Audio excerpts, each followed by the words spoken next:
Mensos Tri Risma hari ini karena merasa tidak pernah mendapatkan bantuan sosial. Tarif bus antar kota, antar provinsi, dan antar kota dalam provinsi naik sekira 15 hingga 30%. Hal tersebut sebagai salah satu dampak kenaikan BBM. Dusun Manggong Sleman yang menjadi wilayah terdampak cukup parah saat erupsi Merapi 2010 silam, ternyata potensial dalam budidaya tanaman cabai ori. Selamat sore pemirsa, selama 30 menit ke depan kami akan menemani Anda bersama saya Amanda Soraya. Inilah kabar Indonesia.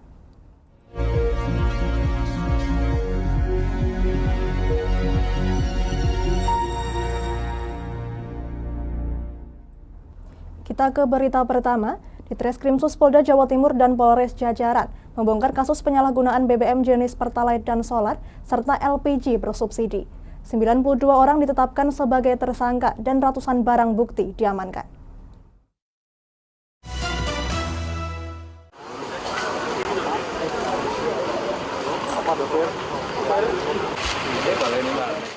Berbekal 62 laporan terkait penyalahgunaan BBM bersubsidi dari 31 Polres jajaran, di Treskrimsus Polda Jawa Timur berhasil ungkap penyalahgunaan BBM jenis Pertalite dan Solar serta LPG bersubsidi. Di Treskrimsus Polda Jawa Timur, Kombes Pol Farman sampaikan modus yang dilakukan para pelaku, yakni memodifikasi tangki truk dan pick-up untuk mengisi BBM bersubsidi, lalu dijual kembali. Tak hanya itu, BBM bersubsidi LPG 3 kg digunakan untuk mengisi tabung berukuran 12 dan 50 kg. 92 tersangka telah berhasil dibekuk pihaknya beserta barang bukti. Sementara berkaitan keterlibatan oknum dalam dari Pertamina akan terus didalami. 1. Penyalahgunaan pengangkutan dan niaga BBM solar subsidi dengan cara kendaraan dimodifikasi sedemikian rupa untuk membeli BBM solar subsidi dan kemudian dijual dengan harga industri. Yang kedua, terkait dengan LPG, jadi dari tabung LPG 3 kg, ini kemudian dipindahkan ke tabung, baik ke tabung yang 12 kilo maupun ke tabung yang 50 kilo untuk dijual dengan harga pasaran. Tindakan yang telah kami lakukan antara lain, kita sudah melengkapi administrasi penyidikan, kita juga sudah memeriksa saksi-saksi, juga kita sudah memeriksa para tersangka, ahli, dan menyita barang bukti. Tentunya kita juga sudah melakukan gelar perkara. Estimasi kerugian negara terkait penyalahgunaan BBM subsidi ini antara lain contoh untuk solar. Solar itu kita ada 67.000 liter. Diperkirakan seminggu 3 kali kerja. Rata-rata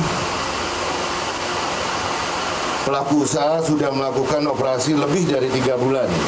Jadi kalau 67.000 dikali dengan 12, sehingga per bulan itu lebih kurang ada 804.000 liter yang sudah disalahgunakan. Kalau rata-rata beroperasi 3 bulan, maka ada 2.412.000 liter yang disalahgunakan. Estimasi selisih harga industri itu antara 12.000 sampai 12.500, sedangkan harga subsidi 5.150. Jadi ada selisih lebih kurang 7 ribuan. Sehingga 2.412 dikali 7.000 lebih kurang kerugian negara itu berkisar 16 miliar 800 juta rupiah. Demikian rilis kami. Dalam rilis ini juga kami mengundang dari rekan-rekan Pertamina sebagai stakeholder kami yang selama ini secara bersama-sama dan simultan selalu membantu memberikan informasi termasuk menyuplai untuk ahli bagi kami. Dalam mengungkap kasus ini, polisi menyita barang bukti diantaranya solar 67.103 liter, Pertalite 17.643 liter, truk tangki, ekskavator, mobil, mesin pompa, dan beberapa barang lainnya yang merupakan bagian dari rangkaian dalam penyelundupan BBM serta LPG bersubsidi. Pelaku saat ini harus meringkuk di jeruji besi dan terancam pasal 55 dan atau pasal 54 Undang-Undang Nomor 22 Tahun 2001 tentang minyak dan gas bumi dengan ancaman 6 tahun penjara dan denda 60 miliar rupiah. Dari Surabaya, Sultan As-Sauki, Lingkar TV, melaporkan.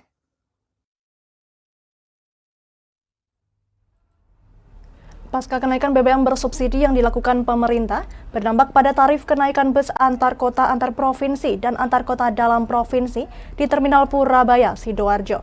Kenaikan tarif bus mencapai 15-30%, namun ada jurusan yang belum menaikkan tarif, seperti bus Patas Surabaya Sumeneb Madura.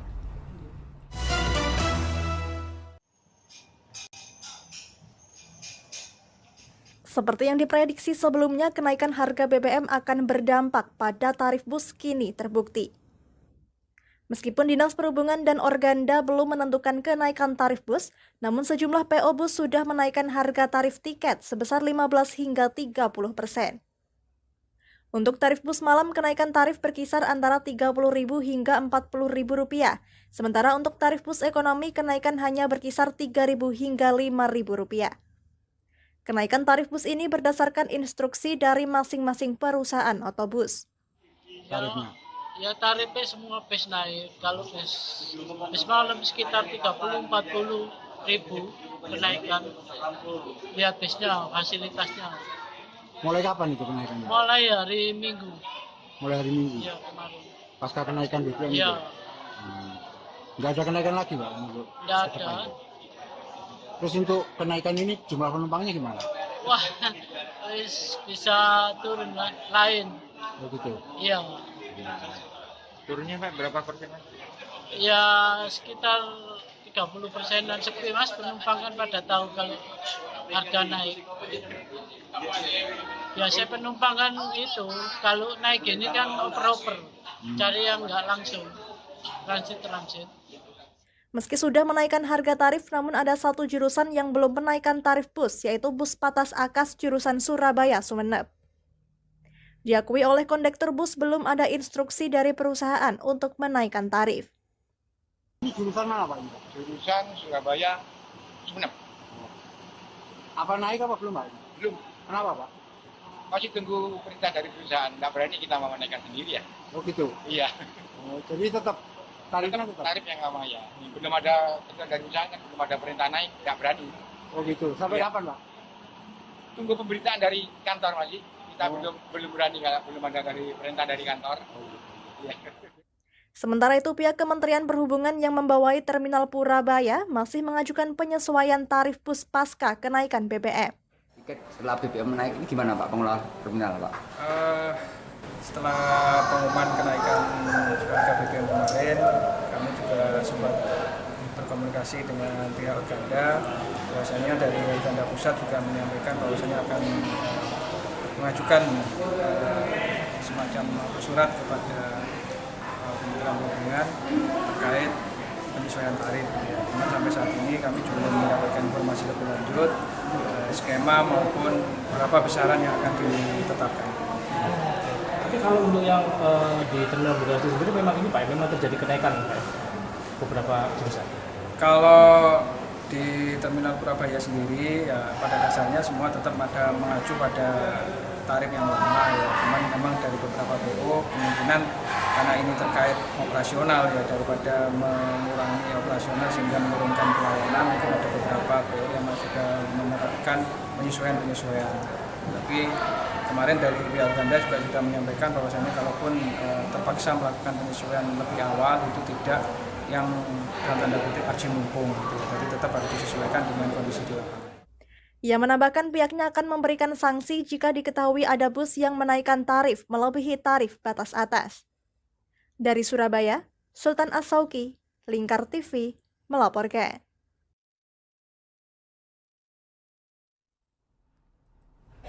Ya, kita ke berita selanjutnya. Seorang warga di Brebes, Jawa Tengah melempar kertas protes tak pernah menerima bantuan sosial saat kunjungan Mensos Tri Risma hari ini di Brebes, Jawa Tengah. Risma langsung mengejar warga tersebut untuk segera dilakukan pengecekan NIK. Hingga Selasa 6 September, Kemensos telah menyalurkan 841.763 BLT BBM sebesar Rp300.000 untuk 2 bulan. Mana Paknya, mana? Menteri Sosial Tri Risma hari ini kaget setelah salah seorang warga melempar kertas protes kepadanya saat melakukan kunjungan kerja penyerahan bantuan langsung tunai atau BLT BBM di kantor Kepala Desa Padasugih, Kecamatan Brebes, Kabupaten Brebes pada Selasa siang. Risma langsung mengejar warga yang mengaku belum pernah menerima bansos tersebut. Beruntung warga yang sempat lari langsung diamankan polisi. Risma lalu meminta petugas Kemensos untuk melakukan pengecekan nomor induk kependudukan. Warga yang diketahui bernama Tarjuslan, 53 tahun, warga Kelurahan Padasugih, Kecamatan Brebes ini ternyata terdaftar sebagai keluarga penerima manfaat program bantuan pangan non-tunai atau BPNT atas nama istrinya. Namun karena istrinya telah meninggal, Tarjuslan tidak lagi mendapatkan bantuan.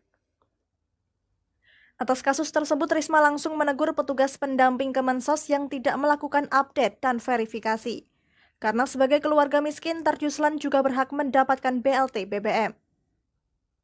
Guna mencegah agar tidak terjadi salah sasaran, Risma mengaku setiap hari melakukan revisi, yakni dengan mengusulkan penerima manfaat yang baru. Setelah 2 minggu daerah mengusulkan, dalam 1 minggu akan dilakukan verifikasi Kemensos dan data Dukcapil. Masyarakat juga bisa melakukan usul dan sanggah melalui website Kemensos.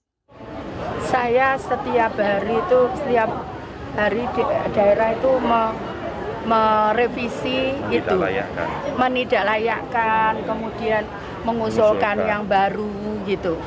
Setiap bulan itu terus, kita nggak berhenti kerja. Jadi 2 minggu kita beri waktu daerah, 1 minggu di saya, 1 minggu saya proses penyaluran dan proses pemadanan dengan Dukcapil. Jadi setiap bulan begitu, terus nggak berhenti.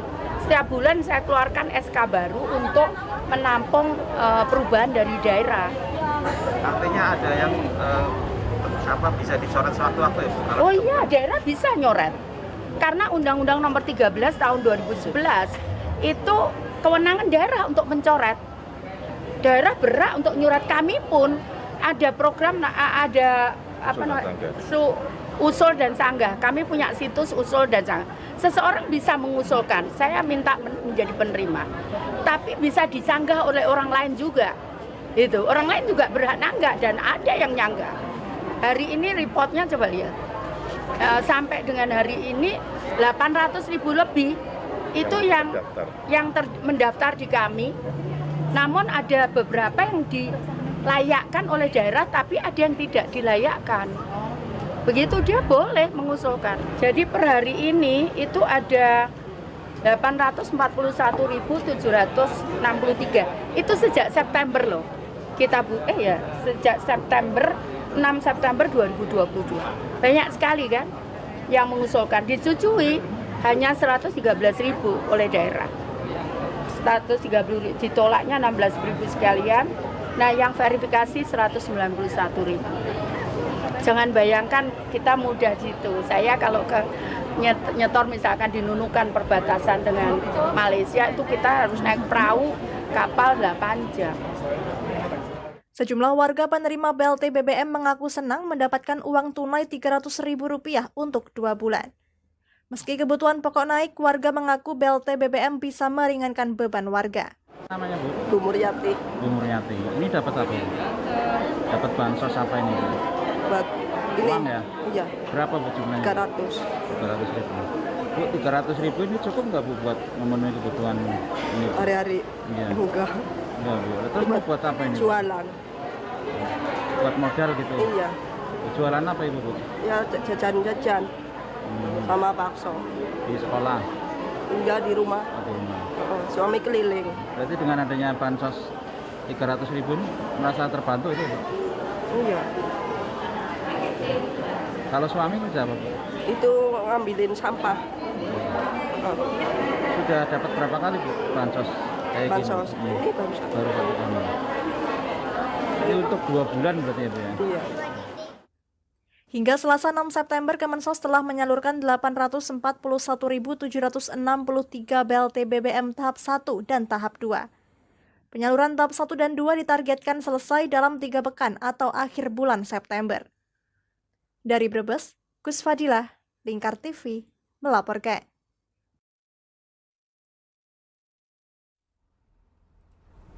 Kami akan jeda sejenak pemirsa, tetap bersama kami di Kabar Indonesia.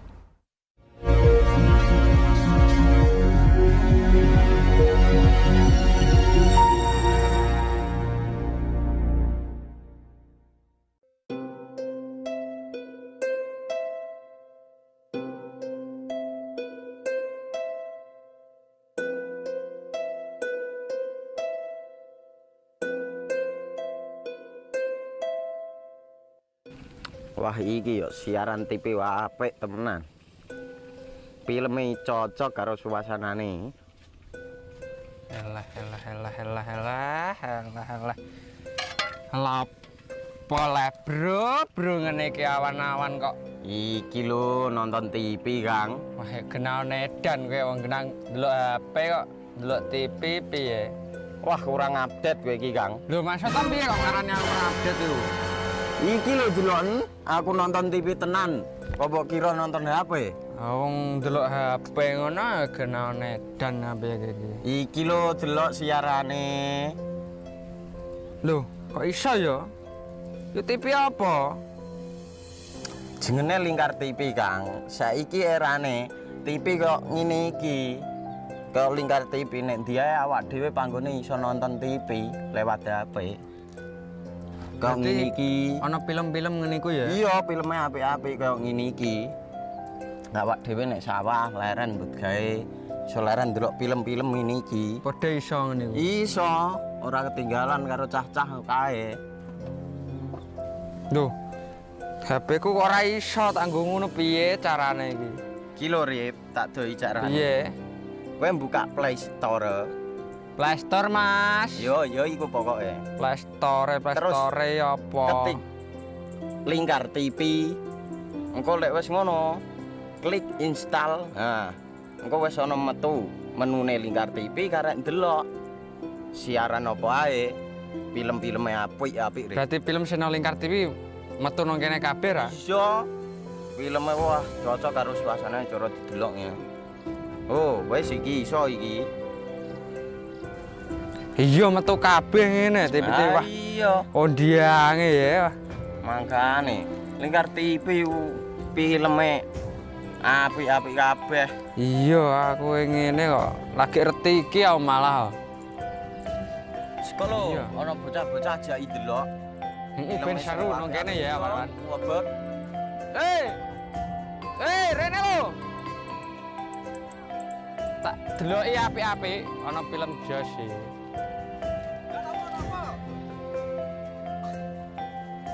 Rene go Rene.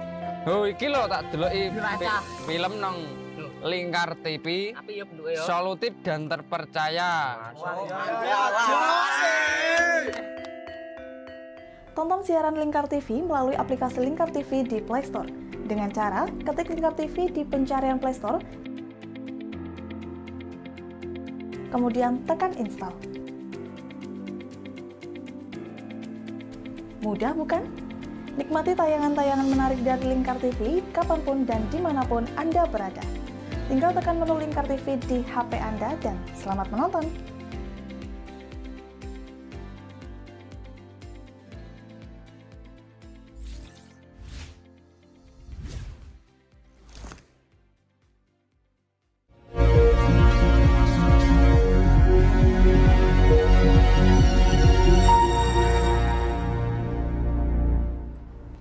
Ya, masih di Kabar Indonesia.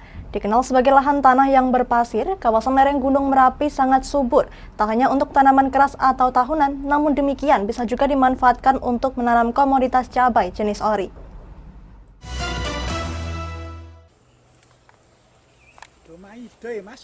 Seperti inilah tanaman cabai jenis ori yang saat ini sedang dibudidayakan di lahan tanah berpasir seluas 600 meter persegi oleh salah seorang petani di Dusun Manggong, Kalurahan Kepuharjo, Kapanewon, Cangkringan, Sleman, DIY. Diakuinya menanam cabai lokasi dekat Sungai Gendol ini merupakan kali pertama diuji coba pasca terjadinya erupsi Gunung Merapi 2010 silam yang menyebabkan Dusun Manggong menjadi salah satu wilayah terdampak cukup parah sehingga banyak tanah berjambur dengan pasir. Tak heran jika lahan yang sudah ada dimanfaatkan untuk menanam tanaman keras atau tahunan seperti sengon maupun cengkeh dan kopi. Menurut petani dipilihnya cabai jenis ori karena perawatannya yang dinilai mudah. Selain minim penggunaan air, pemanfaatan pupuk sederhana non-pabrikan berupa kotoran hewan yang difermentasikan akan menyuburkan tanah dan tanaman, meskipun penanaman cabai dilakukan di bawah tanaman keras seperti sengon. Buahnya yang besar dengan tinggi batang tanaman bisa mencapai 170 cm, sehingga perlu tiang penyangga dari bambu yang diikat dengan tali rafia untuk memperkuat batang tanaman. Rawatane nggih jane nek sing bener iki ngeten iki diresiki Mas niki mergo akeh kegiatane ya ora iso ngresiki ini kan sing penting dimulsa Mas didamel bedeng-bedeng Mas. Dalam sekali tanam petani mengaku bisa memetik cabai hingga 29 kali dan diperoleh 5 kg dalam setiap petikan dengan harga saat ini berkisar Rp35 hingga Rp36.000 per kilogram di tingkat petani sehingga menjadi salah satu sumber pendapatan warga. Dari Sleman, Dani Irawan, Lingkar TV melaporkan. Kita ke Bandung, Jawa Barat, pemirsa. Ratusan masyarakat mengikuti pelatihan budidaya anggur di kawasan Jalan Jatiwangi, Kecamatan Antapani, Kota Bandung. Dalam pelatihan ini, para peserta diajarkan cara pembibitan, perawatan, sampai penjualan.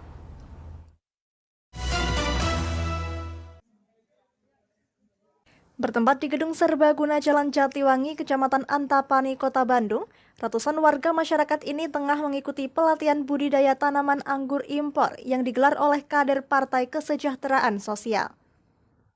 Pelatihan ini diikuti oleh peserta yang memang memiliki hobi budidaya tanaman. Dalam pelatihan ini, para peserta diberi pemahaman seputar pembibitan tanaman anggur, cara merawat, memanen, sampai proses pemasaran. Pada kegiatan ini pula diperlihatkan aneka tanaman anggur impor, mulai dari bibit hingga yang sudah dewasa. Menurut Ketua Komunitas Anggur Sejahtera Indonesia, tujuan diadakannya pelatihan adalah untuk membantu kebangkitan masyarakat dalam ketahanan pangan.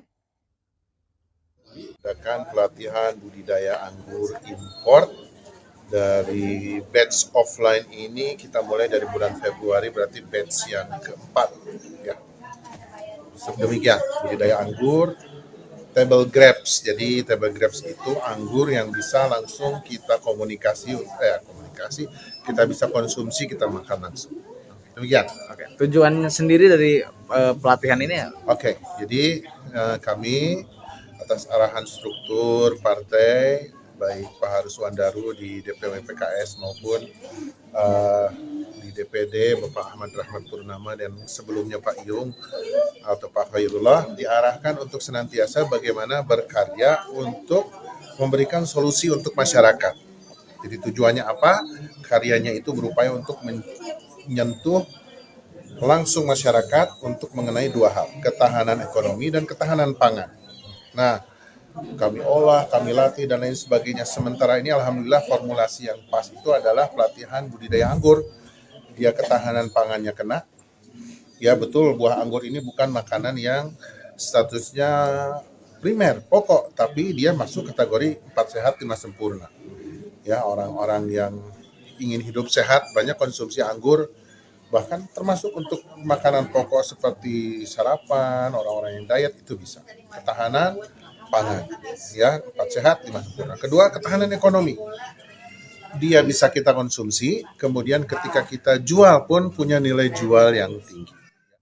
Tak hanya di wilayah Kecamatan Antapani, pelatihan budidaya tanaman anggur ini akan merambah ke wilayah lain agar masyarakat semakin terasah dalam merawat dan membudidayakan tanaman bernilai ekonomi tersebut. Dari Bandung, Bobi Roska, Lingkar TV, melaporkan.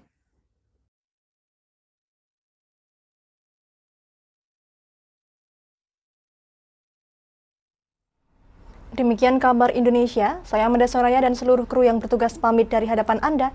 Terima kasih dan sampai jumpa.